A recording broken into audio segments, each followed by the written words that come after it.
Assalamualaikum warahmatullahi wabarakatuh.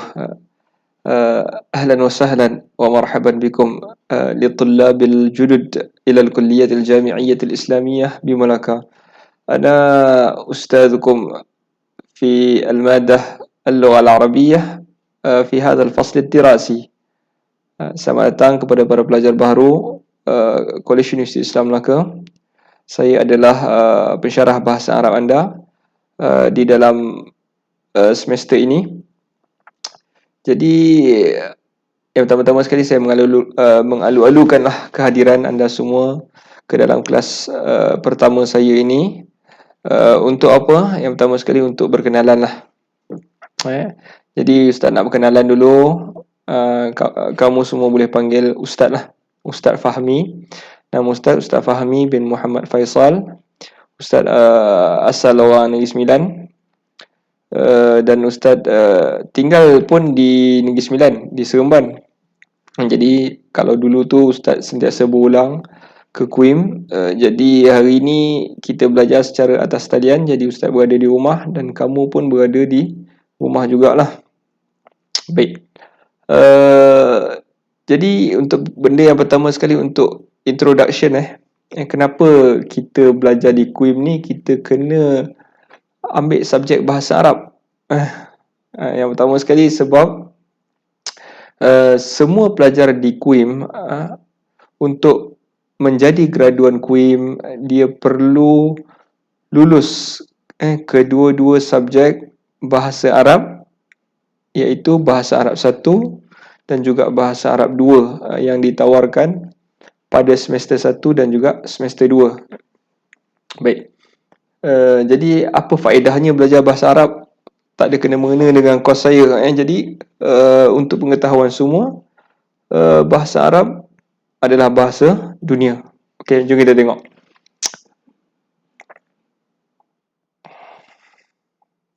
Baik. Jadi ini adalah daripada Babel Magazine, the 10 most spoken languages in the world. Jadi ini antara bahasa-bahasa yang paling banyak bukan native speaker, maknanya orang yang memang lahir-lahir bercakap dengan bahasa tu. Baik, nombor 1 Cina. Yang ni tahun bila ni? Tahun 2019. Okey, nombor 1 orang Cina lah paling banyak sekali, sebab orang yang berbangsa Cina ni lebih kurang ada 1.3 billion berada di tanah besar Cina. Kedua bahasa Sepanyol, kerana dia jajah, Sepanyol kecil je, tapi dia jajah Portugis, dia jajah Brazil, jadi bahasanya besar. Kemudian orang yang memang bangun-bangun pagi bercakap bahasa Inggeris ni sebenarnya taklah ramai sangat, kan? Lebih kurang 379 juta. Bahasa Hindi macam Hindustan tu 300 juta. Dan bahasa Arab dalam dunia yang beratus-ratus bahasa ni, bahasa Arab nombor 5 dengan orang yang memang bercakap secara native, yakni orang memang lahir-lahir berbangsa Arab dan berbahasa Arab ini lebih kurang 300 juta. Jadi ramai jugalah orang yang berbahasa Arab ni. Baik, ini orang yang memang daripada pagi sampai ke malam memang cakap Arab. Baik, jadi bahasa pertama mereka adalah bahasa Arab. Baik, jom kita tengok pula bahasa yang memang orang bercakap first language dia dengan second language dia. Baik, orang yang berbangsa Inggeris tak ramai sangat bercakap, tapi orang yang boleh berbahasa sebagai bahasa kedua bahasa Inggeris ramai. Jadi bahasa Inggeris, kalau ikut kedudukan dalam dunia ni, orang yang boleh berbahasa Inggeris ramai, jadi bahasa Inggeris menjadi tempat pertama. Dalam dunia ni ramai yang boleh berbahasa Inggeris. Kedua bahasa Mandarin, nombor 3 Hindi, Spanish, French. Cuma Arab ni tadi kalau kita tengok tadi, orang yang bangkit-bangkit cakap bahasa Inggeris ni, bahasa Arab ni ada 300 juta. Dia tak letak kat sini 300 juta. Dan orang yang bahasa kedua dia bahasa Arab ada lebih kurang 300 juta. Jadi kalau total ni ada 600 juta. Jadi bahasa Arab ni sebenarnya jatuh nombor 4 dalam dunia ni, dari segi orang yang memang berbahasa asal dan orang yang boleh berbahasa Arab sebenarnya ramai. Jadi Arab adalah bahasa dunia. Yang Ustaz nak tekan kat sini memang ramai, kalau kita boleh bahasa Arab ni maknanya kita memang market kita lebih besar. Baik. Okey, patah balik. Okey, seterusnya. Selain daripada tu, sebenarnya QUIM ni masa jam kredit untuk seseorang pelajar itu graduate, untuk diploma biasanya ada 90 jam kredit, tapi dalam bahasa Arab sahaja ada lebih kurang 4 jam kredit di situ. Jadi sedikit sebanyak ia memberi kesan kepada CGPA kita yang terakhir. Kalau nak graduan daripada QUIM, bahasa Arab ini ada sedikit efek. Jadi subjek bahasa Arab ni walaupun bukan core bidang kamu, tetapi kamu kena fokus sikit-sikit lah. Kena fokus juga, berikan perhatian yang lebih untuk subjek bahasa Arab ni. Jangan gagal lah. Kalau gagal subjek bahasa Arab, maknanya kamu tak boleh nak grad lah. Baik, seterusnya, bahasa Arab selain daripada QUIM, selain daripada ia adalah bahasa dunia, bahasa Arab juga adalah bahasa agama. Yakni agama Islam, dan kesemua kita adalah Muslim. Jadi, siapa boleh bagi tahu Ustaz, apakah doa yang terbaik sekali? Doa yang terbaik sekali adalah doa yang diajarkan oleh Al-Quran. Jadi doa yang diajarkan oleh Al-Quran tak adalah bahasa Melayu, kesemuanya adalah bahasa Arab. Jadi kalau kita baca doa dalam Al-Quran, apa yang kita baca, contohnya macam Rabbana atina fid dunya hasanah, doa-doa macam tu, kita tanpa kita mengetahui maknanya, apa nak cakap, kalau kita tak tahu kan, sebab dalam hadis Nabi SAW sebut, innallaha la yaqbilu du'a min qalbin ghafilin lahin. Sesungguhnya Allah tidak menerima doa daripada jantung yang ghafil, yang lalai, yang lahin, yang sia-sia. Maksudnya dia faham ke tak faham ke, ingat ke tak ingat pun, amin amin, tapi doa macam tu tidak makbul. Tidak makbul. So, macam orang yang minta sesuatu tapi dia pun tak tahu apa dia sebut. Jadi macam tu dah lebih kurang orang yang tidak mengetahui bahasa Arab. Jadi bahasa Arab adalah bahasa yang penting untuk agama kita juga. Selain daripada solat kita, apa lagi? Solat kita pun kita kena tahu makna-makna yang kita baca di dalam solat tu. Barulah timbul perasaan khusyuk tu. Kita sujud kan, hitam dahi-dahi, tapi kita pun tak tahu apa benda aku baca waktu sujud. Nabi SAW suruh kita baca Subhana rabbiyal a'la, maha suci Tuhanku yang paling tinggi, al-a'la. Okey, seterusnya,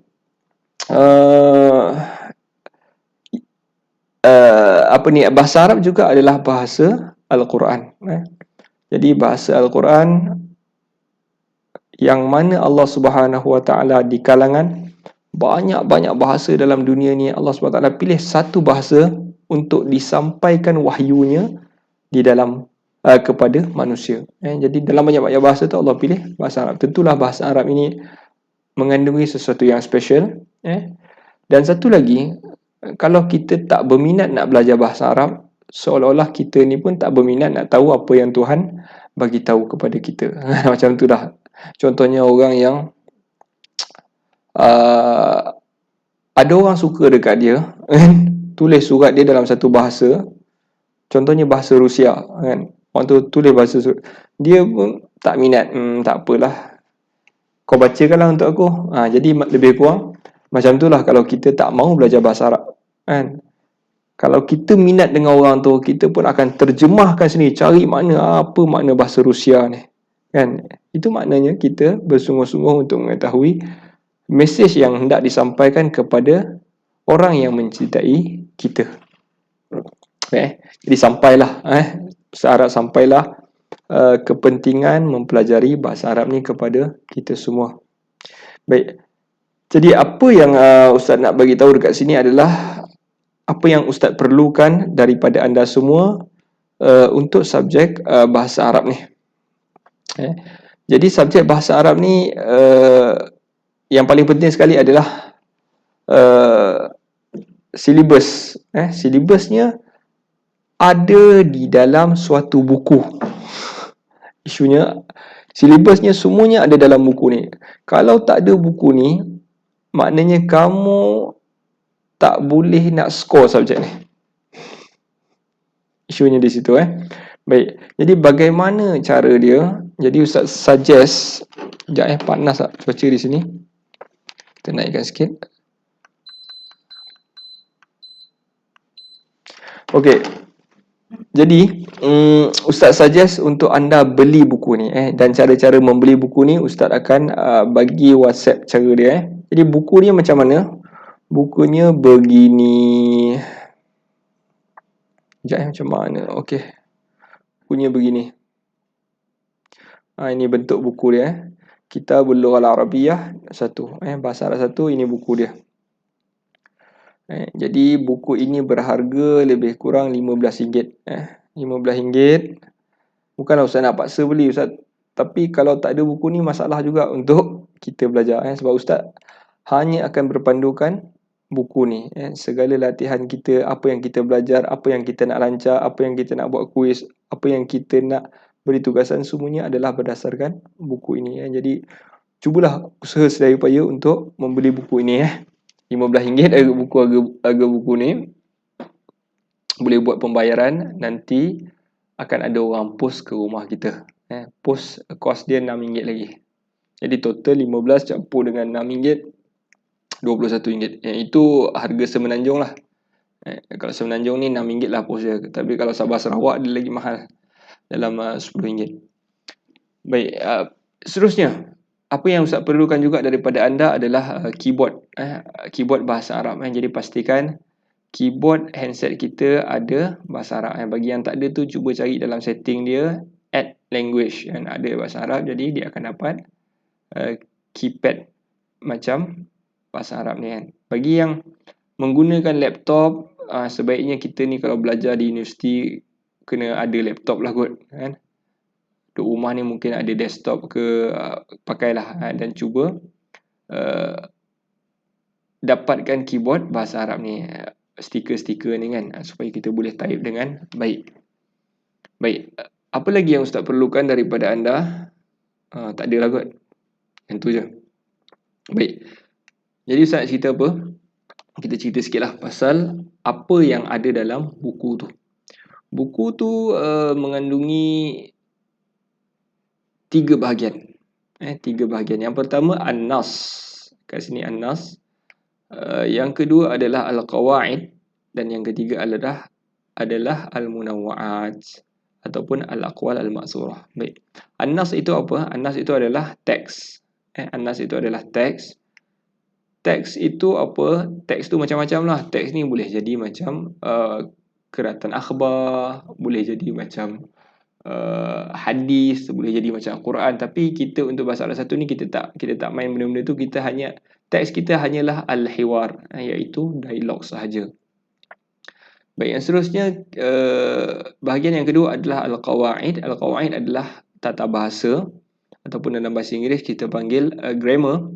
Jadi ini sikit-sikit kita nak belajar sikit grammar tentang bagaimana kita nak susun ayat di dalam bahasa Arab.